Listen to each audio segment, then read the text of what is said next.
वीतराग विज्ञान नमो ताहि जाते भय अरहंतादि महान करि मंगल करि हो महाग्रंथ करण को काज जाते मिले समाज सब पावे निज तजरा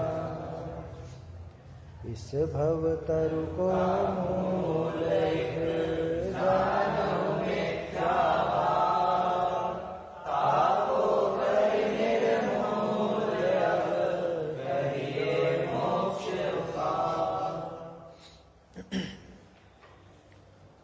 मोक्ष मार्ग प्रकाशक ग्रंथ पर चर्चा चल रही है। इसमें हमारा प्रकरण चल रहा है अभी 7वें अधिकार पर। 7वां अधिकार जिसमें निश्चयाभासी का प्रकरण पूरा होने वाला है और व्यवहाराभासी का अब प्रारंभ होने को है। लेकिन आप लोगों का 7वां हो गया ना? अच्छे से समझ में आया कि नहीं आया? देखो 7वां अधिकार मोक्ष मार्ग प्रकाशक की जान है। वैसे तो हर एक अधिकार का अपना अपना महत्व है, लेकिन 7वां अधिकार क्यों जरूरी है इसको समझने के लिए अपने को मतलब अगर मैं ये कहूँ कि जिनागम के जितने भी अपने ग्रंथ हैं, चाहे वो समय सारजी हो, प्रवचन सारजी हो, उनकी अपेक्षाएं समझ में नहीं आएंगी अगर 7वां अधिकार अच्छे से नहीं पढ़ा। 7वां अधिकार क्या है अगर इसको गौर से देखोगे ना तो कहने को तो अभी खट से कह दोगे 7वें अधिकार के 3 प्रकरण। कौन से 3 प्रकरण? कि निश्चयाभासी, व्यवहाराभासी, उभयाभासी और तो चौथा हो गया है ना। क्योंकि 3 तरह की तो मिथ्या दृष्टि दिखाए, 3 तरह की नहीं दिखाए, 4 ही तरह के दिखाए। तो ये जो चारों प्रकार बताए हैं, ये चारों प्रकार बने कैसे? शुरुआत में टोडरमल जी ने इसमें प्रारंभ में ऐसा लिखा, अब जो जीव जैन हैं, जिन आज्ञा को मानते हैं, जिन आज्ञा को बिना पढ़े तो मानेंगे नहीं, तो पढ़ा ही होगा, लेकिन गलत पढ़ लिया। गलत पढ़ने के कारण, गलत शिक्षा लेने के कारण ये दुर्दशा हुई इनकी। 7वां अधिकार मौलिक अधिकार है ना टोडरमल जी का, कि नहीं है? हैं? मौलिक है या नहीं है? मौलिक का अर्थ क्या होता है? कनिष्ठ वरिष्ठ वाले बताओ, मौलिक माने क्या होता है?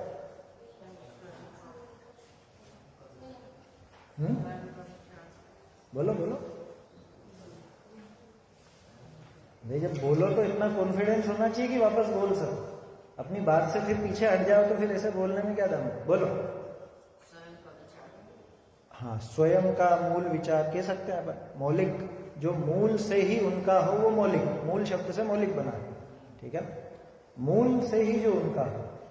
अब वापस से प्रश्न दोहराता हूं, 7वां अधिकार टोडरमल जी का मौलिक है या नहीं?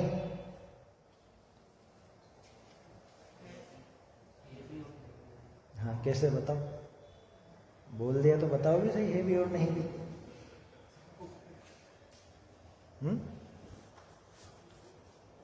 तुमने कहा ना है भी, तो है तो उसमें तो कुछ जवाब देने की जरूरत ही नहीं कि भाई मूल से ही इनका है ना। लेकिन उसमें भी प्रश्न बनता है कि कैसे कह सकते हो कि मौलिक है? कहीं और नहीं मिलता क्या है प्रकरण? कहां पे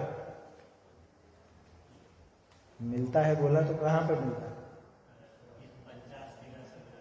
पंचास्तिकाय संग्रह की अंतिम गाथाएं, वो निश्चयाभासी व्यवहाराभासी प्रकरण का मूल स्रोत है। वहां से निकला है यह प्रकरण। आया समझ में? और गाथा में तो हिंट थी, अमृत चंद्राचार्य ने उसको डिटेल किया। और उसके अलावा कहां पे मिलता है? दीपचंद जी के जो ग्रंथ है, दीपचंद जी का नाम सुना? दीपचंद जी शाह कासली वाले, भाव दीपिका वाले, है ना? भाव दीपिका, ज्ञान दर्पण, चिद विलास, अनुभव प्रकाश, ये सब दीपचंद जी कासली वाले के ग्रंथ हैं। तो उनके ग्रंथों में भी अपने को निश्चयाभासी व्यवहाराभासी के प्रकरण मिलते हैं, लेकिन इतनी सुगठित भाषा में और इतनी सुंदर व्याख्या कहीं और नहीं मिलती। यहां तक कि अपन यूं कह सकते हैं कि पंचास्तिकाय संग्रह में भी जो व्याख्या मिलती है ना, वो आचार्य देव ने एक अपने सामने प्रकरण रख दिया, ठीक है ना, और उन्होंने उस हिसाब से खुलासा भी कर दिया, लेकिन अपने जैसे जीवों को समझ में आए ऐसा तो टोडरमल जी नहीं दिया। तो टोडरमल जी की व्याख्या मौलिक है, प्रकरण मौलिक नहीं है ये। और एक और बात पहले भी शायद तुम लोगों के बीच में कही मैंने, जो ये कहे कि मैंने नई बात निकाली है वो झूठ बोलता है। जैन दर्शन में नया कुछ होता ही नहीं है, जैन दर्शन में नया कुछ भी नहीं होता, समझ में ही बात, क्योंकि सत्य कभी नया नहीं होता, सत्य हमेशा अनादि निधन है, ठीक है ना। तो सातवें अधिकार का महत्व किस बात के लिए है कि उन्होंने निश्चयाभास व्यवहाराभास ये दिखाया इसलिए। तो ऐसा कहो तो फिर वो भी कह सकते हैं पांचवें अधिकार में भी अन्य मत की समीक्षा की गई, या छठे अधिकार में कुदेव आदि का निरूपण किया गया, तो उनका भी सबका अपना अपना महत्व। विशेष बात क्या है, निश्चयाभासी में से अगर निश्चयाभासी का जो प्रकरण है, प्रकरण तो पढ़ लिया ना तुम लोगों ने, अगर उसमें से निश्चयाभासी प्रकरण मतलब नाम हटा दो तो क्या नजर आता है तुमको वहां? निश्चयाभासी का जो प्रकरण है उसमें क्या हाईलाइट है, क्या क्या दिखा तुमको? कनिष्ठ वरिष्ठ वालों ने तो देखा ही नहीं, उनसे तो क्या पूछूं, सेकंड ईयर फाइनल वाले बताओ क्या नजर आया, क्या विशेषता दिखी निश्चयाभासी के प्रकरण में? बोलो भाई।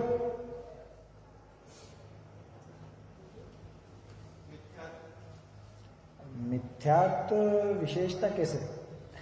मिथ्यात्व तो व्यवहाराभासी को भी, मैं कह रहा हूं तुमको क्या पकड़ना आया?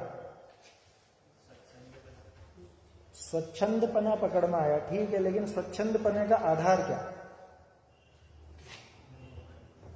देखो मैंने कहा था कि निश्चयाभासी के प्रकरण में से निश्चयाभास शब्द को हटा दो तो क्या बचता है?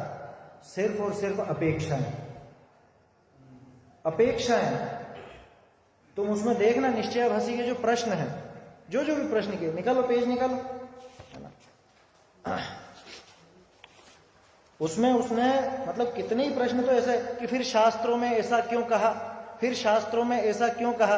अब उसमें से अगर उसका एक वो मिथ्यात्व को एक तरफ रख दिया जाए, उसको एक सामान्य प्रश्न की तरह देखा जाए, तो टोडरमल जी ने वो अपेक्षाएं समझाई है अपने को कि शास्त्र में आत्मा ही के ध्यान करने को क्यों कहा गया, आत्मा को ही जानो अन्य को मत जानो, ऐसा क्यों कहा गया है?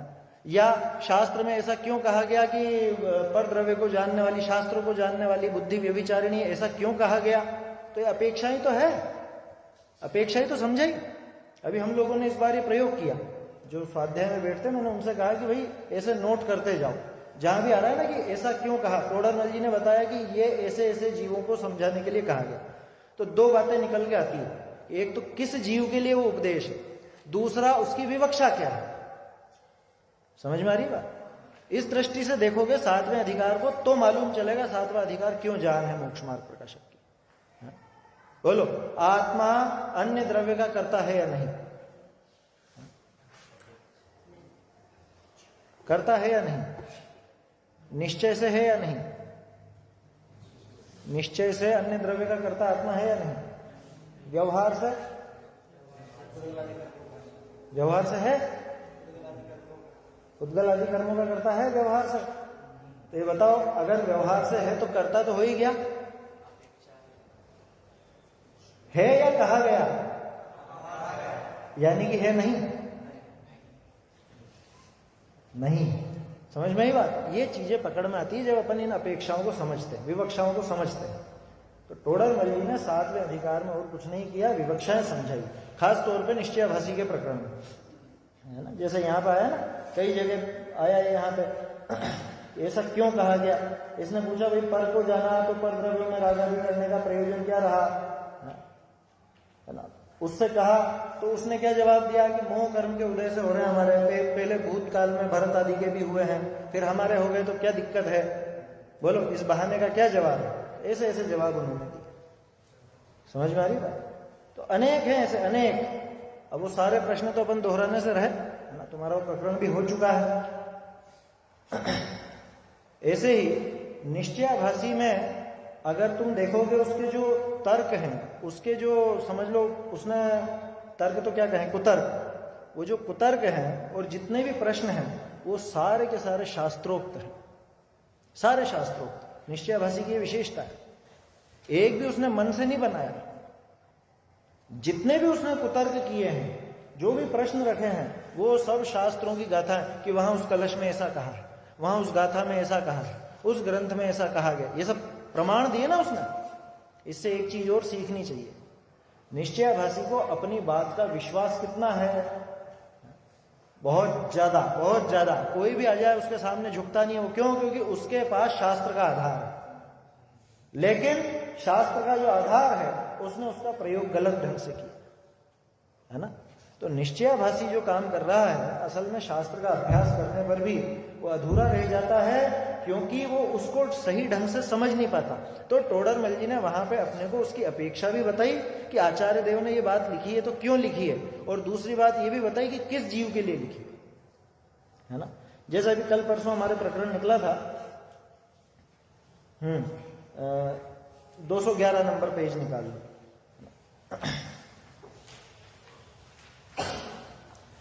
211 पेज पर नीचे नीचे एक प्रश्न है, ऐसा है तो पर द्रव्य से छुड़ाकर स्वरूप में उपयोग लगाने का उपदेश क्यों दिया जाता है? दिया जाता है तो पर द्रव्य को बिल्कुल मत जानो, अपने आत्मा ही को जानो, ऐसी गाथाएं हैं। योगसार जी में गाथा है, निज में ही नित्य विहार कर, न विहार कर पर द्रव्य में, है ना गाथा है ऐसे। पर द्रव्य को छोड़ो, स्व द्रव्य को ध्याओ, ऐसा उपदेश क्यों दिया गया? ये सामने से पूछेगा वो कि ऐसा दिया तो है उपदेश, और आप तो क्या कह रहे हो कि कुछ भी जानो, अगर वीतराग भाव से जानोगे तो कोई बंधन नहीं है, कोई आश्रव नहीं है। ये टोडरमल जी ने उसको कहा कि कुछ भी जानो, स्व को जानो या पर को जानो। बोलो, पर को जानने से आश्रव बंध होता है या नहीं होता है? नहीं होता। पढ़ लिया अच्छे से है? तो फिर पर को जानने का निषेध क्यों है? यही प्रश्न है। पर को जानने का निषेध क्यों है?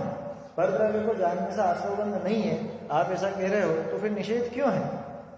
कि भाई जिन जीवों के अन्य द्रव्य को जानने से राग द्वेष हो आते हैं, और खुद का चिंतन करने पर, आत्मा का चिंतन करने पर राग द्वेष घट जाते हैं, उन लोगों को ये कहा गया। जिनका स्वास्थ्य ठीक नहीं रहता, जो हर मौसम पलटने पर जिनको सर्दी जुकाम बुखार हो जाता है, उन जीवों से कहा जाता है तुम मास्क पहन के रहो, है ना। अपने से तो नहीं कहा। तो किसी को समस्या तो नहीं है सांस वास की? तो जिसको समस्या हो, जिसको मौसम पलटने पर सर्दी जुकाम हो जाए, छींके आने लग जाए, उससे कहा जाता है तुम मास्क पहन के रहो, बिना मास्क के बाहर मत निकलना। लेकिन जिसके स्वास्थ्य में कोई समस्या नहीं है, उससे नहीं कहा जाता।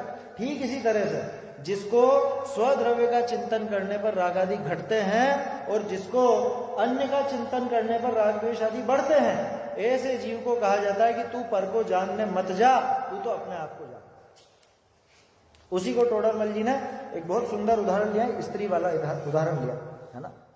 कि जैसे कोई स्त्री विकार भाव से अन्य घर में जाती थी, क्या कोई व्यभिचारिणी स्त्री हो, है ना, अब वो शादी ब्याह तो हो गया उसका, अब उसके पति के साथ जाना चाहे कहीं पर भी कि आप जाओगे मैं भी चलूंगी आपके साथ, और वो जानता है कि इसकी आदतें अच्छी नहीं, ये इसका मन थोड़ा चंचल है, कहीं पर भी बहक जाती है,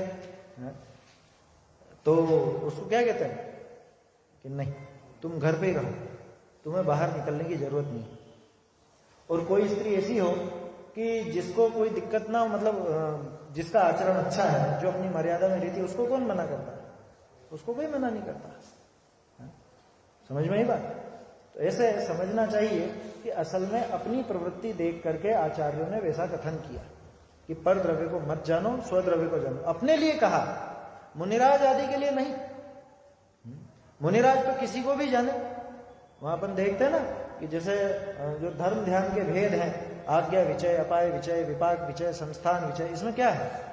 किसका ध्यान है? आत्मा का ध्यान दिख रहा है क्या इसके अंदर? इसमें आत्मा का ध्यान तो नहीं। इसमें विपाक विचय में तो पूरे 3 लोक की संरचना का हो गया, सॉरी संस्थान विचय में। विपाक विचय में कर्मों का जो उदय वगैरह है उनसे संबंधित हो गया, तो उन्हीं पर ध्यान लगाते हैं, है ना। तो वहां वो उन सब चीजों को जान रहे हैं, लेकिन उनके राग द्वेष खड़े नहीं होते, तो उनको कोई निषेध नहीं है। और हमें तो मना किया जाता है तुम ये नदी पहाड़ वगैरह मत जानो। उनको तो सुमेरु आदि पर्वत जानने को मना नहीं किया, हमको मना करते हैं कि तुम इधर हिल स्टेशन पर घूमने मत जाओ, है तुम शास्त्राभ्यास करो। क्यों?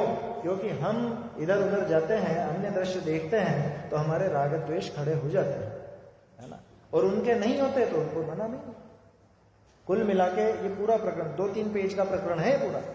इसका सार ये है कि वीतरागता सहित जाना जाए, है ना। वीतराग भाव पूर्वक जानो तो किसी को भी जानो, कोई फर्क नहीं पड़ता, है ना। समझ में आ रही बात? विकल्प और निर्विकल्प का बहुत सुंदर स्वरूप था इसमें। निर्विकल्प दशा किसको कहा?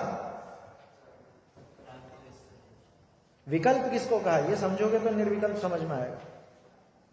विकल्प किसे कहा? ऐसी चीजों को नोट करना चाहिए। टोडरमल जी ने कुछ खास खास स्थलों पर ऐसे निर्देश किए हैं। विकल्प और निर्विकल्प ये अपने इसी पे 211 पे है, देखो निकाल रखा है 211। वो जो सूत्र दे रखा है उसके ऊपर पढ़ो, 2 पैराग्राफ में विकल्प और निर्विकल्प की बहुत सुंदर व्याख्या है। क्या पकड़ में आया?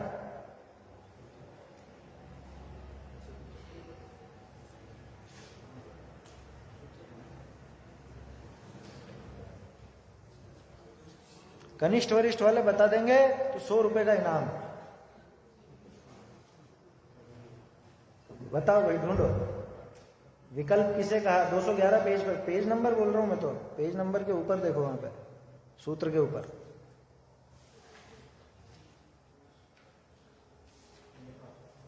किसे कहा विकल्प?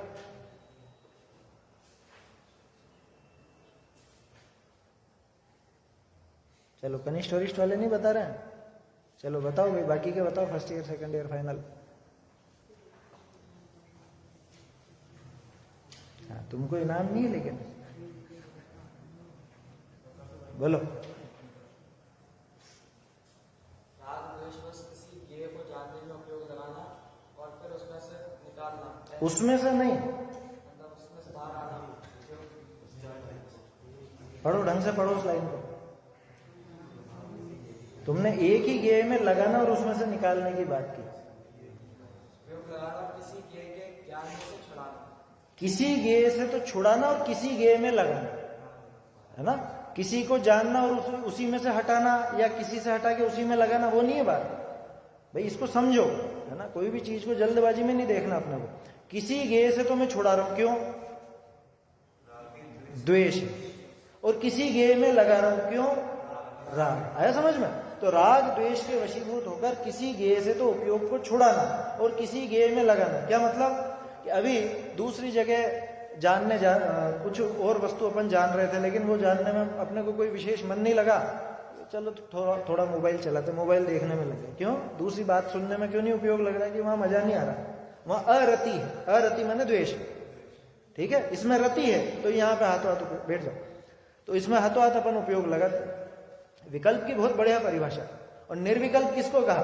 कि जहां वीतराग भाव पूर्वक, यहां एक बहुत बढ़िया शब्द था, उपयोग को भ्रमाना। उपयोग को भ्रमाना, क्यों भटकाते हैं उपयोग को? कि इधर मन नहीं लग रहा, उधर लगा, यानी कि इधर से तो द्वेष, उधर से राग।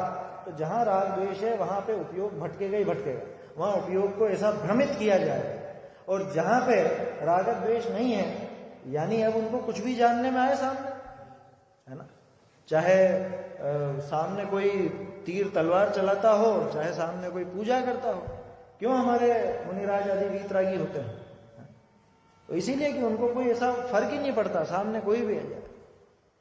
अच्छा, वीतरागी क्यों हो गए? उसका भी एक कारण है, वो तो अब आगे आएगा प्रकरण अभी, है ना। यानी दूसरी वस्तु से उनको राग द्वेष क्यों नहीं रहा, बताओ। ये प्रश्न होना चाहिए ना।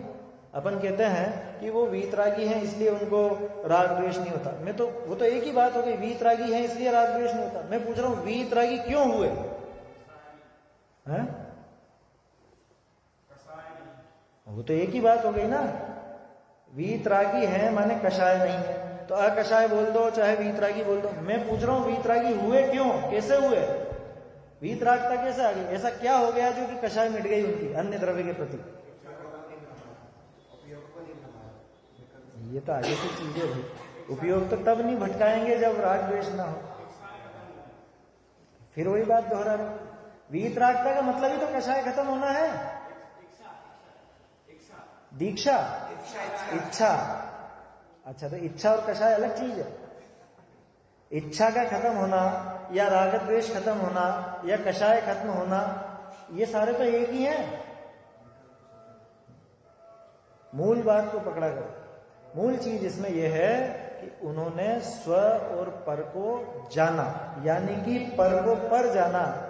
अब ये बताओ, तुमने जब पड़ोसी के घर को ऐसा जान लिया कि ये पड़ोसी का घर है, ये पड़ोसी हैं, ये अपने घर वाले नहीं है, तो उनके घर में आज दाल चावल बने या सब्जी रोटी बने, तुम्हें कोई फर्क पड़ेगा? वो खाना खाएं या भूखे रहे, तुम्हें कोई फर्क पड़ेगा? क्यों? ये पड़ोसी है, हमारे घर के नहीं है। समझ में आ रही है बात?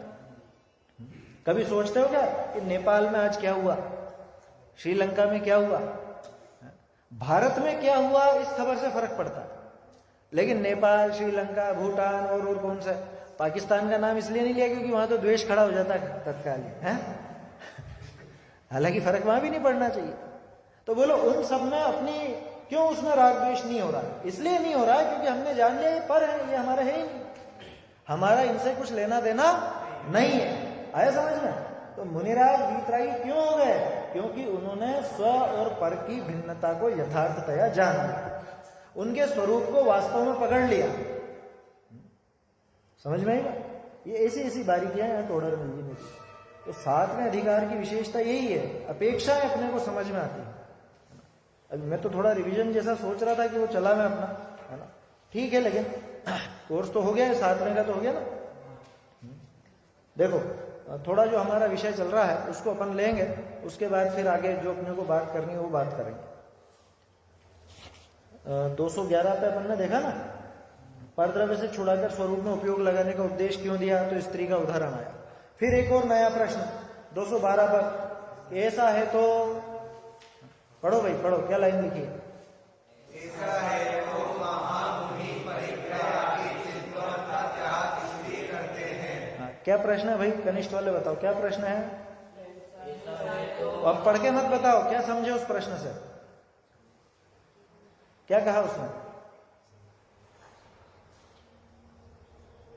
इसमें ऐसा बताया कि जब आपने ऐसा बताया महामुनि परिग्रह आदि का चिंतन त्याग क्यों करें? परिग्रह आदि का त्याग क्यों करते हैं? चिंतन का त्याग क्यों करते हैं? चिंतवन का त्याग करते हैं या परिग्रह का त्याग करते हैं? परिग्रह आदि के चिंतन का त्याग क्यों करते हैं? ठीक है, अच्छा है। परिग्रह आदि के चिंतवन का त्याग क्यों करते हैं? देखो, अब जो लिखा है ना, उस पे अपने को कई एंगल से सोचना चाहिए। टोडर मल जी ने लिखा महामुनि परिग्रह आदि चिंतवन का त्याग किस लिए करते हैं, तो प्रश्न यूं भी तो बन सकता था, महामुनि परिग्रह आदि का त्याग क्यों करते हैं? भाई, परिग्रह आदि के चिंतवन का त्याग क्यों करते हैं? यानी परिग्रह तो छोड़ ही दिया उन्होंने, उसका चिंतन का भी त्याग क्यों करते हैं? परिग्रह आदि का त्याग क्यों करते हैं, इसका जवाब तो पीछे निकल जाएगा, है ना, वो सामान्य जवाब हो जाएगा। लेकिन खास चीज है कि उसके चिंतन का भी त्याग क्यों करते हैं। ये प्रश्न क्यों खड़ा हुआ? प्रश्न इसलिए खड़ा हुआ क्योंकि इसके पीछे बात आई थी कि कुछ भी चिंतन करो कोई फर्क नहीं पड़ता, है ना, यही बात थी। मुनिराज वीतराग भाव से किसी का भी चिंतन करें तो उनको नहीं रोका जाता। वो स्त्री का उदाहरण था ना, अगर विकार नहीं है तो किसी भी घर जाए क्या फर्क पड़ता है? तो मन में अगर विकार नहीं, मुनिराज के तो विकार है ही नहीं और मुनिराज के तो परिग्रह भी नहीं है, तो परिग्रह के चिंतन में क्या दिक्कत है? चिंतन तो कर ले रहे हो। तो क्या जवाब दिया कि भाई वही स्त्री का ही उदाहरण चला है कि जैसे वो कहीं पर भी जाए विकार रहित तो रहती है, लेकिन चला करके ऐसी जगहों पर जाने से बचती है कि जहां व्यभिचारी लोग रहते हों, जहां पे कुछ ऐसी संभावना हो, ऐसी जगह जाने से बचती है। ठीक है ना? या दूसरा उदाहरण जो अपन ने लिया था मास्क का, भाई जो बीमार है वो तो धूल मिट्टी की जगह पे जाएगा ही, ठीक है ना, लेकिन जो स्वस्थ है वो भी चला करके तो धूल मिट्टी की जगह नहीं जाएगा ना, कि भले मैं स्वस्थ हूं लेकिन जहां पे बीमार होने की संभावना है ऐसी जगह भी क्यों जाऊं मैं वहां? समझ में ही बात? तो इसलिए मुनिराज परिग्रह के चिंतन आदि का भी त्याग करते हैं। परिग्रह का तो त्याग है ही सही, लेकिन परिग्रह के चिंतन का भी त्याग करते हैं। कुछ और ध्यान आता है? टोडर मल जी जो भी प्रश्न लेते हैं या कुछ भी समझ लो जवाब देते हैं, जो तर्क देते हैं, वो सब कहीं ना कहीं शास्त्रों से निकल करके आते हैं। पुरुषार्थ सिद्धि उपाय में 49वीं गाथा आती है, 49वां श्लोक है। ध्यान नहीं, ध्यान, पुरुषार्थ सिद्धि उपाय पढ़ा नहीं होगा, चलो कोई बात नहीं। सूक्ष्मापि न खलु हिंसा, है ध्यान, ये तो कोर्स में होगा तुम्हारे, किसमें, वीतराग विज्ञान में किसी में होगा ये। सूक्ष्मापि न खलु हिंसा पर वस्तु निबंधना भवति पुंसः हिंसाय तन निवृत्ति परिणाम विशुद्धये तदपि कार्य। अर्थ मालूम है? नहीं मालूम? देखो, ये पर वस्तुओं के कारण, पर द्रव्यों के कारण जरा सी भी हिंसा नहीं होती, ये बात सच है। क्या कहा? पर द्रव्यों के कारण जरा सी भी हिंसा नहीं होती, ये बात सच है। लेकिन फिर भी परिणामों की विशुद्धि के लिए, परिणामों की विशुद्धि के लिए हिंसा के आयतनों से निवृत्ति लेना चाहिए। समझ में आ रही बात? यद्यपि पर वस्तु कोई हिंसा आदि के कारण नहीं है, लेकिन हमें अगर हिंसा से बचना है तो जो हिंसा के आयतन है, जो स्थान है हिंसा के, जिनमें हिंसा संभव है, ऐसे स्थानों का दूर से ही त्याग कर देना चाहिए, क्योंकि उनके हिसाब से तो नहीं होगी। लेकिन देखो, निमित्त नैमित्तिक संबंध ऐसा है कि हमारे भाव जब बिगड़ेंगे, हम जब हिंसा के भाव करेंगे, तो बाहर में वो वस्तुएं या वो आयतन जरूर होंगे। समझ में आ रहा? अन्य द्रव्य राग द्वेष नहीं कराता। बोलो बोलो, शराब की बोतल नशा कराती है या नहीं कराती है? होगा तब बाहर में शराब होगी जरूर। ऐसा परस्पर में निमित्त नैमित्तिक संबंध है। समझ में आया? सीधा उदाहरण है, बादलों के बिना बारिश नहीं होगी, लेकिन बादलों से बारिश नहीं होती। बादल से बारिश होती है कि नहीं होती? अरे मैं पूछ रहा हूं तो मना मत करो, सोच के बोलो। बादलों से बारिश होती है या नहीं है?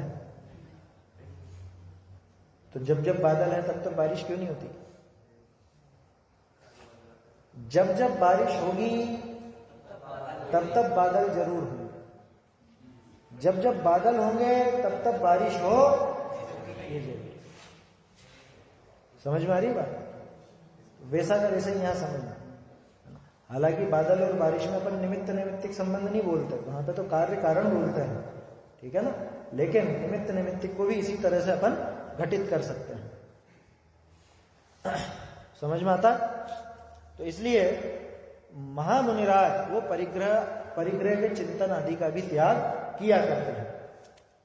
देखो, इसके अलावा और भी यहाँ पे बहुत सारे उदाहरण लिए टोडरमल जी ने, और बहुत सारे यहाँ पे तर्क हैं। निश्चयाभासी का जो प्रकरण है, अनेक तर्क हैं, अनेक। तो कुल मिला के निश्चयाभासी का जो प्रकरण है, वो सारे शास्त्रों को समझने की कुंजी है एक तरह से। सभी शास्त्रों को समझने की कुंजी, क्योंकि अपेक्षाएं हैं वो, और उन अपेक्षाओं को नहीं समझने के कारण ही उस निश्चयाभासी की ऐसी दशा हुई। वो जो स्वच्छंदी हुआ है, वो सिर्फ अपेक्षाओं को नहीं समझने के कारण। अगर अपेक्षाओं को समझ लेता तो वो सच्चा जैन बनता, है ना? अपेक्षाओं को अगर वो समझ लेता तो उसके जैन बनने में कोई बाधा नहीं थी फिर, ऐसा समझना। लेकिन अपेक्षाओं को नहीं समझने के कारण ही उसकी ऐसी दुर्दशा यहां पर हुई है। देखो, यहां तक की बात हमारी हो गई थी। इस प्रकार परद्रव्य को जानते हुए भी वीतराग भाव होता है, ऐसा श्रद्धान करना। क्या? परद्रव्य को जानते हुए भी वीतराग भाव होता है। परद्रव्य को जानते हुए भी मतलब कि ये बात तो पक्की है कि स्वद्रव्य को जानते हुए वीतराग भाव होगा ही होगा, है ना? स्वयं को जानेंगे वहां तो वीतराग भाव होगा, आत्मा में जहां लीन होंगे वहां तो वीतराग भाव होगा। लेकिन परद्रव्य को जानने पर भी क्या वीतराग भाव संभव है?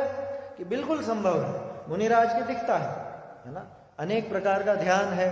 देखो, ध्यान की प्रक्रिया में पहले जो वो पिंडस्थ, पदस्थ, रूपस्थ, रूपातीत होता है, वो भी सब अन्य द्रव्य का ही ध्यान होता है, और उससे धीरे धीरे फिर वो आत्मा की तरफ आगे बढ़ जाते हैं, है ना? आत्मचिंतन करते हैं, आत्मा के ध्यान में लीन हो जाते हैं। तो ऐसी प्रक्रिया वहां भी चलती है। इसके अलावा धर्म ध्यान के जो भेद हैं, वो धर्म ध्यान के भेद में भी आज्ञा विचय, अपाय विचय, संस्थान विचय और विपाक विचय, ये जो 4 प्रकार के ध्यान हैं, इनमें आत्मा की मुख्यता नहीं है, परद्रव्य के चिंतन की मुख्यता है। इसके अलावा 2 पेज पीछे देखोगे 209 पर, तो शुक्ल ध्यान का जो प्रकरण है, शुक्ल ध्यान में अर्थ व्यंजन योग संक्रांति पढ़ा होगा ना? अर्थ व्यंजन योग संक्रांति, विचार, विचार नहीं पढ़ा क्या? द्रव्य से गुण पर, गुण से पर्याय पर, पर्याय से, ये सब कहां पे होता है? ये मुनिराज के आत्मलीनता की दशा में होता है। मैं पूछता हूं कि उस समय उनको पता चलता है या नहीं पता चलता है? वो द्रव्य से गुण पर गया उपयोग, गुण से पर्याय पर गया, पर्याय से द्रव्य पर आया, या कुछ ऐसा जानना हुआ, वो पता चलता है या नहीं है? तो फिर आत्मलीनता टूट जाएगी, एक रूपता कैसे रहेगी? वो केवल ज्ञान गम्य है ना? ये वाला पैराग्राफ पढ़ो, देखो इसको पढ़ते हैं अपन वापस। उसी प्रकार, ये दिख रहा है समाधान वाला पैराग्राफ 212 पर। उसी प्रकार वीतराग परिणति उपाय पूर्वक तो रागादि के कारण परद्रव्यों में न लगे, यदि स्वयमेव उनका जानना हो जाए। ध्यान से पढ़ना, मैं भी पूछूंगा इसको। यदि स्वयमेव उनका जानना हो जाए और वहां रागादि न करे तो परिणति शुद्ध ही है। स्वयमेव किनका जानना हो जाए? किनका? स्वद्रव्य का या परद्रव्य का? परद्रव्य का, ठीक है ना? स्वयमेव परद्रव्य आदि का जानना हो जाए और वहां रागादि न करे तो परिणति शुद्ध ही है। अब मुझे बताओ कि ये जो स्वयमेव उनका जानना हो जाए, ये कब की बात है? आत्मलीनता की या आत्मलीनता के बिना की? प्रश्न समझ में आया क्या पूछा मैंने? पहले इसको 4 लाइनों को पूरा पढ़ लेते हैं अपन। उसी प्रकार वीतराग परिणति उपाय पूर्वक तो रागादि के कारण परद्रव्यों में न लगे, यदि स्वयमेव उनका जानना हो जाए और वहां रागादि न करे तो परिणति शुद्ध ही है। इसलिए मुनियों के स्त्री आदि परिशय होने पर उनको जानते ही नहीं, अपने स्वरूप का ही जानना रहता है, ऐसा मानना। तो बताओ, ये जो लाइन है इससे क्या समझे तुम? इस लाइन से क्या समझे? ये लाइन पढ़ी, मुनियों को स्त्री आदि का परिशय होने पर, परिशय है, उपसर्ग है, कुछ भी, ठीक है ना? चाहे बाघिन उनको खा रही है, या उनको गरम गरम लोहे के आभूषण पहनाए गए हैं, या माथे पर जलती हुई सिगड़ी जलाई गई है, या कुछ भी हो रहा है, ठीक है? तो इनको जानते ही नहीं, ऐसा मानना मिथ्या। इनको जानते नहीं, अपने स्वरूप का ही जानना रहता है, ऐसा मानना मिथ्या है। ये किस प्रकरण की बात है? ये आत्मलीनता की दशा की बात है या आत्मलीनता नहीं हो उस समय की बात है? माने जब आत्मा को जानते हैं उस समय बाहर में उपसर्ग परिशय उनको भी जानते हैं।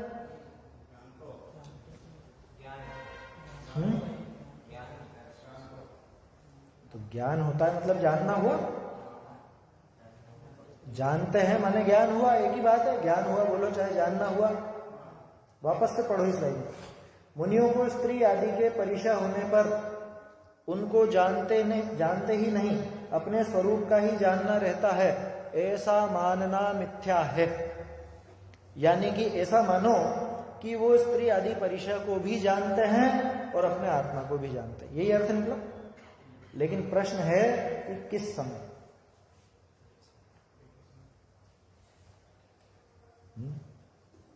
चलो अभी दिमाग में थोड़ी सी उलझन है ना, निकालो 343। मैंने पहले भी शायद यहां पे प्रकरण लिया है, पहले बताया ना मैंने, याद रखना है 343, 343 नंबर पेज, रहस्यपूर्ण चिट्ठी।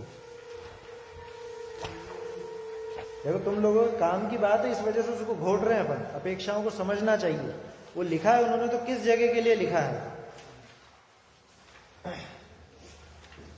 343 में जो गाथा दे रखी है 266वीं है ना, उससे 2 पैराग्राफ नीचे पढ़ो क्या लिखा है। तथा जो ज्ञान 5 इंद्रिय व छठे मन के द्वारा प्रवर्तता था, वह ज्ञान सब ओर से सिमटकर इस निर्विकल्प अनुभव में केवल स्वरूप सन्मुख हुआ, क्योंकि वह ज्ञान क्षयोक्षम रूप है। इसलिए एक काल में एक ज्ञेय ही को जानता है। ये क्या कह रहे हैं आप? वह ज्ञान स्वरूप जानने में प्रवर्तित हुआ, तब अन्य का जानना। ये क्या हुआ फिर? ये तो दोनों विपरीत बातें आ गई। रहस्यपूर्ण चिट्ठी किसने लिखी और ये किसने लिखी? फिर ये ऐसा पूर्व पर विरोध कैसे हुआ?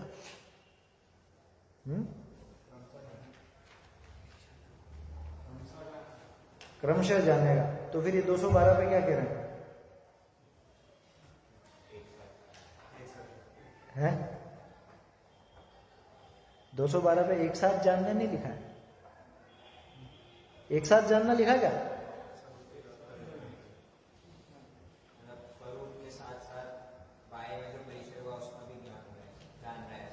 तो मैं यही तो पूछ रहा हूं, ये आत्मलीनता के समय की बात है या जिस समय आत्मलीनता नहीं है उसकी बात है? आत्मलीनता के समय की बात है। कहां पे? 212 नंबर पेज पे जो कहा है वो आत्मलीनता की बात है क्या? अगर वो आत्मलीनता की बात लोगे तो 343 में क्या है? वापस से पढ़ो, ये बिल्कुल दिमाग में रख लो। 343 नंबर का पेज। बहुत उलझोगे, नहीं तो बहुत उलझोगे। एक समय में कितने का जानना होता है और आत्मलीनता के समय क्या होता है ये भी देखो। फिर से पढ़ो इसको। वह ज्ञान क्षयोक्षम रूप है, इसलिए एक काल में एक ज्ञेय ही को जानता है। क्यों? क्षयोक्षम रूप है इसलिए। जहां इसलिए लग गया ना तो वो क्यों का जवाब आ गया। वहां क्यों वाला प्रश्न दिमाग में बना लो, है ना। इसलिए एक काल में एक ज्ञेय को जानता है। क्यों जानता है एक काल में एक ज्ञेय को? क्षयोक्षम रूप है इसलिए। क्षयिक होता तो सब कुछ एक साथ जानता। क्षयोक्षम ज्ञान की ये कमजोरी है। क्षयोक्षम ज्ञान समझते हो कि नहीं? कौन सा है क्षयोक्षम ज्ञान? कौन सा है? फिर कैसे समझते हो? बोलो, क्षयोक्षम ज्ञान क्या समझते हो क्षयोक्षम से? देखो, जो चीजें नहीं आए तो पूछना चाहिए। मैं पूछ रहा हूं समझते हो कि नहीं और तुम कह रहे हो हाँ समझते हैं, तो ऐसे कैसे काम चलेगा? क्षयोक्षम ज्ञान माने जिसमें ज्ञानावरण का क्षयोक्षम काम करता है, वो ज्ञान क्षयोक्षम ज्ञान है। सीधे शब्दों में कहूं तो अपना जो मति ज्ञान, शुद्ध ज्ञान है, वो क्षयोक्षम ज्ञान है। केवल ज्ञान कौन सा है? क्षय। केवल ज्ञान कौन सा है? समझ में ही बात? तुम कौन सी कक्षा के? कनिष्ठ के? तो फिर तुम पीछे क्यों बैठे? केवल ज्ञान कौन सा है? क्षय ज्ञान। और मना पर्याय? मना पर्याय क्षय है नहीं है? मना पर्याय भी क्षयोक्षम ज्ञान है। देखो, चारों के चारों ज्ञान क्षयोक्षम ज्ञान है। चारों के चारों ज्ञान कितने ज्ञान है क्षयोक्षम? तो फिर क्षय कौन सा है? और ओदैक?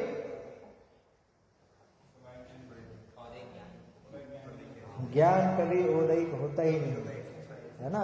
औपशमिक? औपशमिक होता है कि नहीं होता ज्ञान? देखो, अच्छा, औपशमिक कितने भाव होते हैं? औपशमिक कुल 2 ही होते हैं। दोनों के दोनों मोहनी कर्म से जुड़े हुए, श्रद्धा और चारित्र, है ना। औपशमिक सिर्फ श्रद्धा और चारित्र, यानी कि सम्यक्त और चारित्र, ये 2 ही औपशमिक होते हैं। बाकी किसी में उपशम लगता ही नहीं, है ना। ऐसा मोहनी कर्म में ही उपशम संभव है, बाकी के 7 कर्मों में उपशम संभव है ही नहीं। ठीक है, तो औपशमिक का तो दिमाग से निकाल ही देना। अज्ञान जरूर उदयिक और क्षयोपशमिक दोनों प्रकार का होता है, वो अलग है। ज्ञान अपने 4 प्रकार के जो है वो तो क्षयोपशमिक। और क्षयोपशमिक ज्ञान की क्या लिमिट है कि एक समय में, ठीक है ना, एक समय में, देखो, एक काल में एक ज्ञेय ही को जानता है। इसके अलावा अगर नोट करना चाहते हो, इस विषय को अच्छे से समझना चाहते हो, तो निशान लगाओ ऐसे तुम्हारी पुस्तकों में या डायरी में नोट करो तो नोट कर लो। 343 के साथ ही 36 नंबर पेज पे ज्ञान का प्रकरण है। वहां तो उन्होंने ये भी लिखा कि एक समय में एक को ही जानता अथवा देखता, माने ज्ञान और दर्शन में से भी एक ही चलेगा एक समय पे। समझ में आ रही बात? जिस समय ज्ञानोपयोग काम कर रहा है, दर्शनोपयोग काम नहीं करता। और जब दर्शनोपयोग काम करता है तो ज्ञानोपयोग उस समय काम नहीं करता। तो फिर कहां चला जाता है बताओ? शाबाश, वो लब्धि रूप हो जाता है। जिस समय दर्शन उपयोग रूप है उस समय ज्ञान लब्धि रूप है, और जिस समय ज्ञान उपयोग रूप है उस समय दर्शन लब्धि रूप है। समझ में आ रहा है? ये लब्धि उपयोग को समझो, ठीक है ना। ऐसे 36 और 88 और ये 343, और इसका प्रतिपक्ष मिल रहा है अपने को 212 पर। ठीक है ना। ये दोनों इसलिए साथ में देखना ताकि कहीं यहाँ पे कंफ्यूजन नहीं हो जाए। आज मैंने प्रश्न उठाया, कल से तुम दूसरी जगह पे जाओगे, मैं तुमसे पूछ लेगा कि टोडरमल जी यहाँ तो कह रहे हैं कि दोनों को जानता है और यहाँ पे कह रहे हैं कि एक समय में एक को ही जानता, फिर क्या करोगे? समझ में आ रही होगा क्या हुआ? यहाँ पे मैंने अभी आत्मानुभव वाली बात नहीं है। कहाँ पे? हाँ, अब पकड़ में ही बात। अब पढ़ो 343 वापस पढ़ो। क्योंकि वह ज्ञान क्षयोपशम रूप है, इसलिए एक काल में एक ज्ञेय ही को जानता है। वह ज्ञान स्वरूप जानने को प्रवर्तित हुआ, तब क्या हुआ? फिर पुस्तक कहाँ भाई? देखो उसमें, देखो अभी से सीख लोगे तो बहुत अच्छा रहेगा। वह ज्ञान स्वरूप जानने को प्रवर्तित हुआ, तब इसको उल्टा करो, अन्य को जानने लगा, तब स्वरूप को जानना सहज ही रह गया। कि जब स्वरूप को जाना तो पर का जानना रह गया, तो पर को जाना अन्य द्रव्य को तो स्वतः जानना रह गया। वहां ऐसी दशा हुई, कहां पे? आत्मलीनता में। आत्मलीनता में ऐसी दशा हुई कि बाह्य अनेक शब्दाधिक विकार हों, गधे आकर जोर जोर से रेंगते हों, ऐसा गुरुदेव उदाहरण देते हैं, है ना, तो भी स्वरूप ध्यानी को, बोलो भाई, फिर उपसर्ग परिचय को कैसे जानेंगे आत्मलीनता के समय? उलझ गई ना बात, नहीं जानते उस समय। इस प्रकार मति ज्ञान भी स्वरूप सन्मुख हुआ। ये तो खैर मति और शुद्ध ज्ञान कैसे स्वरूप सन्मुख होते हैं उसकी बात थी, लेकिन इसी के अंदर ये बात निकल गई, ठीक है ना।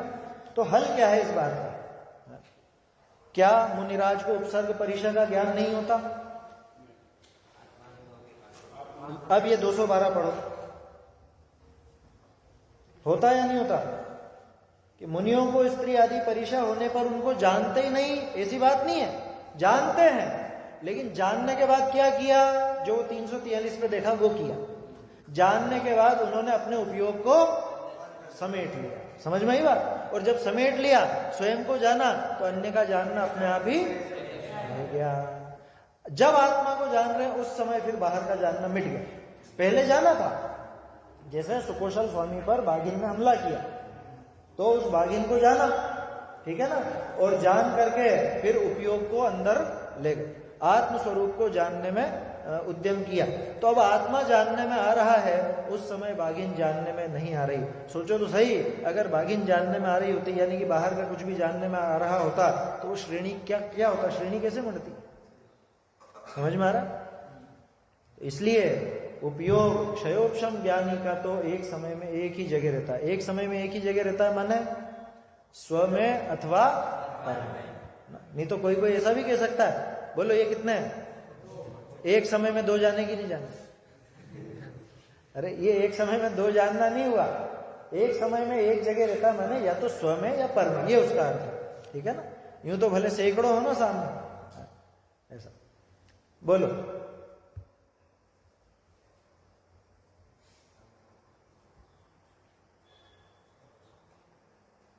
आपने अभी दर्शन और उपयोग का जो बोला वो नहीं समझ पाया। नहीं, दर्शन और नहीं, ज्ञान का और उपयोग का जो बोला, हाँ, ज्ञान वो लब्धि उपयोगी पर थोड़ा देखो, ज्ञान और दर्शन ये दोनों जीव के स्वभाव है, और इन दोनों का एक नाम है उपयोग। इन दोनों को चेतना भी कहते हैं, पर दोनों को मिलकर के चेतना कहते हैं। इन दोनों का ऐसा विचित्र स्वभाव है कि पहले दर्शनोपयोग का काम तो जानते हो ना। दर्शनोपयोग क्या करता है? क्या होता है सामान्य का प्रतिभास? सिर्फ सत्ता, है ना, सिर्फ सत्ता को ग्रहण करेगा, अन्य किसी को ग्रहण नहीं करेगा, है ना। आत्मा को भी अगर दर्शनोपयोग जानेगा ना, तो आत्मा नहीं जानेगा, सत्ता जानेगा। जानना तो अपन बोल रहे हैं, अगर वो पकड़ेगा, पकड़ना सही शब्द। दर्शनोपयोग अगर आत्मा को विषय बनाएगा तो भी सत्ता रूप ही विषय बनाएगा, है ना। और अगर ये दरवाजे को विषय बनाएगा तो भी दर्शनोपयोग के लिए दरवाजा है क्या? है, सिर्फ सत्ता। इसको ऐसे समझो कि दर्शनोपयोग ज्ञान के लिए एक आधार यानी कि बेस तैयार करता है। उस बेस के आधार पर, यानी उस आधार पर ही ज्ञान चलता है आगे, है ना। जैसे तुमने अवग्रह अवाय धारणा देखा होगा, पढ़ा? बोलो भाई, अवग्रह अवाय धारणा का उदाहरण बोलो। कनिष्ठ वालों ने पढ़ा कि नहीं पढ़ा? तुम कौन सी क्लास में? कनिष्ठ में हो ना? तो ये तो कह रहे हैं पढ़ा, तुम कह रहे हो नहीं पढ़ा। पहला अध्याय पढ़ा कि नहीं पढ़ा तत्व सूत्र का? अच्छा, बस उसके पहले पहले तक ही पढ़ा है, आगे नहीं पढ़ा है ना? चलो, वरिष्ठ वाले नहीं बैठे क्या? अच्छा, पेपर की तैयारी है। फर्स्ट ईयर वाले? फर्स्ट ईयर वाले हैं? बोलो, फर्स्ट ईयर वाले बोलो। अवग्रह अवाय धारणा का उदाहरण।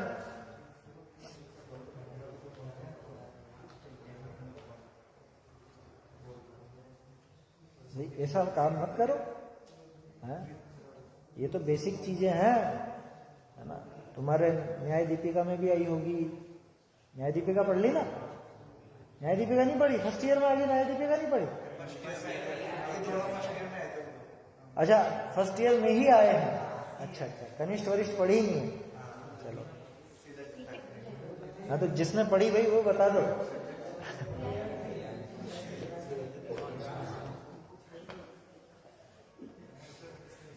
तो फर्स्ट ईयर के बाकी के कहाँ हैं?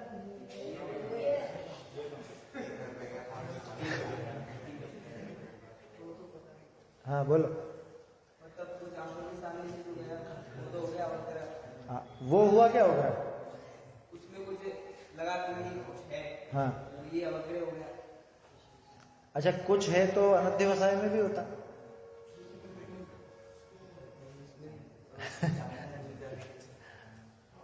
नहीं, उलझा नहीं रहा हूं मैं तो प्रश्न खड़े कर रहा हूं तुम्हारे दिमाग में। भाई, अवग्रह और अनध्यवसाय में अंतर क्या रहा? अनध्यवसाय की क्या परिभाषा है? कुछ है ऐसा जान करके ज्ञान का अध्यास नहीं चलना, ज्ञान का अध्यवसाय मतलब वो आगे प्रयास नहीं करना, उसी का नाम अनध्यवसाय है ना? और अवग्रह में भी तुम कह रहे हो कुछ है। चलो खैर, अभी तो ये बताओ, फिर इस प्रश्न को भी लेंगे अपन। बताओ, अवग्रह अवाय धारणा।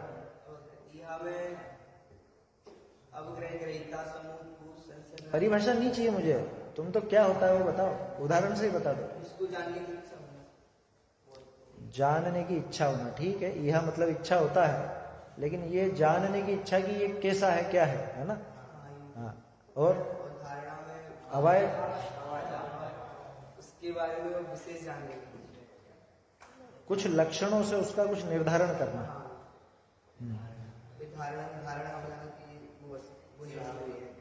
धारणा और अवाय में क्या अंतर है? मतलब वो चीज जान में जाना कि ये वही वस्तु है, ये धारण कर देना। बैठो बैठो, देखो ये है ना, ये चीजें बेसिक हैं, इनको अपने दिमाग में क्लियर करो। पहले तो वापस अपन इनके 4 उदाहरण देखते हैं। पहले वही शास्त्र के उदाहरण लो अपन। तो आकाश में उड़ता हुआ देखा सफेद सफेद, है ना? ये है सफेद सफेद है, ठीक है ना? सफेद सफेद कुछ है, ठीक है, ये तो हो गया अवग्रह। ये बगुला है या झंडा है? यह हो गई जानने की इच्छा, ठीक है? नहीं, ये ऊपर नीचे हो रहा है, इधर भी गया उधर भी गया, ये जरूर बगुला, ये झंडा नहीं है। ये अवग्रह। और ये बगुला था, ये बाद में भी जानने में आया, ये धारणा। तो अब इसमें अपने पास 2 प्रश्न है। एक तो अवग्रह में और अनध्यवसाय में क्या अंतर, दूसरा अवाय और धारणा तो एक जैसे ही है।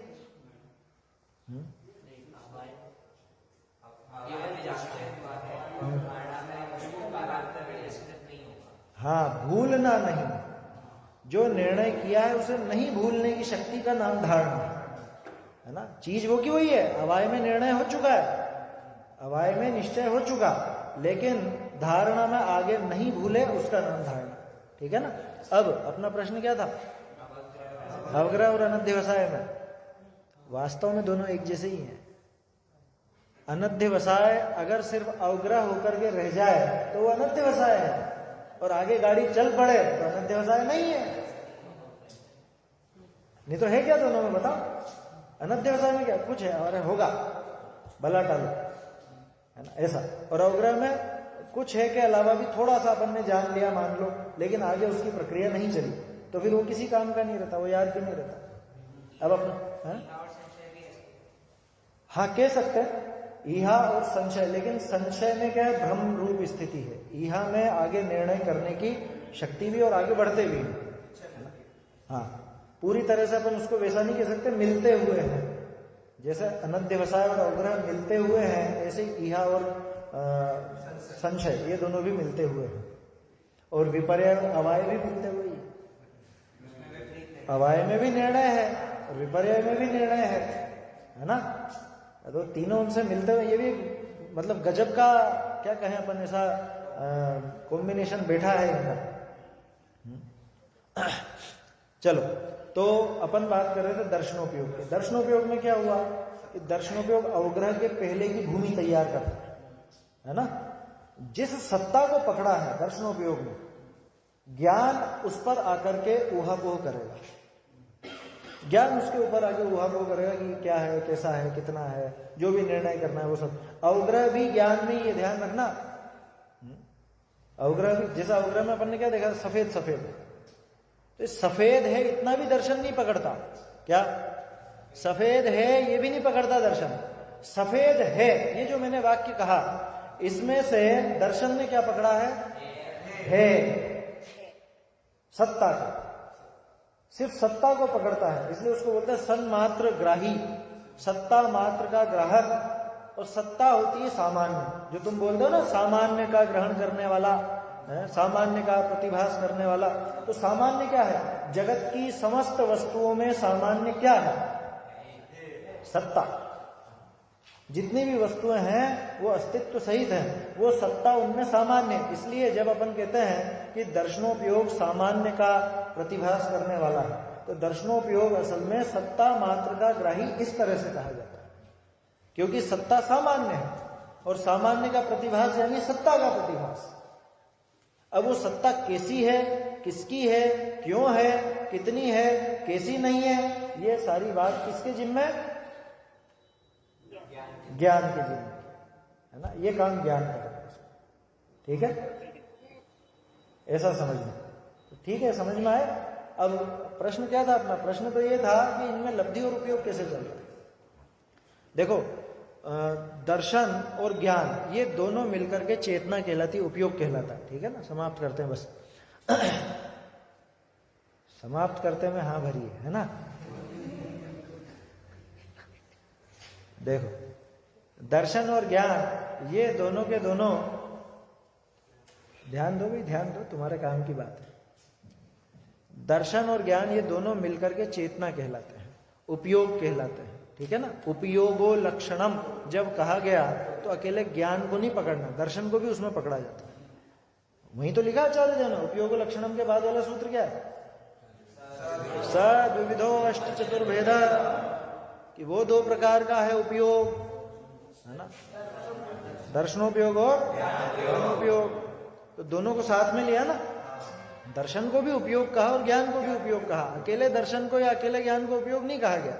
तो वो जो उपयोग है, उपयोग की पर्याय कैसी चलती है कि उपयोग की पर्याय कभी दर्शन रूप चलती है और कभी ज्ञान रूप चलती है। तो जिस समय उपयोग की पर्याय दर्शन रूप चल रही है, अब देखना इधर सिद्धांत की बात भी लगाओ, दर्शन भी एक गुण है और ज्ञान भी एक गुण है, और दोनों बिना पर्याय के तो हो नहीं सकते। दूसरी तरफ अपन कह रहे हैं कि उपयोग की पर्याय जिस समय दर्शन रूप चल रही है उस समय ज्ञान रूप नहीं है, तो फिर ज्ञान की पर्याय का क्या होगा कि जिस समय दर्शन उपयोग रूप प्रवर्त रहा है, यानी दर्शन की पर्याय उपयोग रूप है, उस समय ज्ञान की पर्याय लब्धि है। और जिस समय ज्ञान की पर्याय उपयोग रूप है उस समय दर्शन की पर्याय, समझ में आ रही बात। जैसे वो पहले के जमाने में क्या होता था, छाछ बिलोते थे ना, तो उसकी मथानी होती थी। मथानी एक गोल डंडा होता लंबा, और रस्सी से ऐसे ऐसे ऐसे ऐसे उसको खींचते। तो जब इधर की रस्सी खींची तो इधर की रस्सी उधर गई, और इधर की खींची तो इधर की उधर गई। अथवा और सीधा उदाहरण ले लो, तराजू। तराजू तो देखा ना, इलेक्ट्रॉनिक कांटे की बात नहीं कर रहा हूं। एक तरफ सामान रहता है और एक तरफ वजन रहता है। तो इधर का पलड़ा जब ऊपर रहेगा तो इधर का पलड़ा नीचे रहेगा, और इधर का पलड़ा नीचे रहा तो इधर का ऊंचा हो जाए। तो ये है लब्धि और उपयोग, ठीक है ना। या फिर एक और उदाहरण ले लो, टॉर्च है ना तुम्हारे पास, टॉर्च मिली, टॉर्च का उपयोग करते हो, तो अब रात के अंधेरे में तुम यहां पर आए, ठीक है ना। जो उपयोग नहीं करते वो समझेंगे नहीं उधर तुम यहां पर आए, अब तुमने रोशनी ऐसे करी, इधर टॉर्च मारी, तो दीवार का ये हिस्सा ये प्रकाशित हो गया। मुझे ये बताओ उस समय दीवार का बाकी हिस्सा है या नहीं है, उसका भी परिणमन है या नहीं। तो इस हिस्से का परिणमन प्रकाश रूप हुआ, तो बाकी का अंधकार रूप वहां रहेगा, ठीक है ना। अभी ऐसा समझना, लब्धि और उपयोग तो अपन ने समझने के लिए नाम दिया।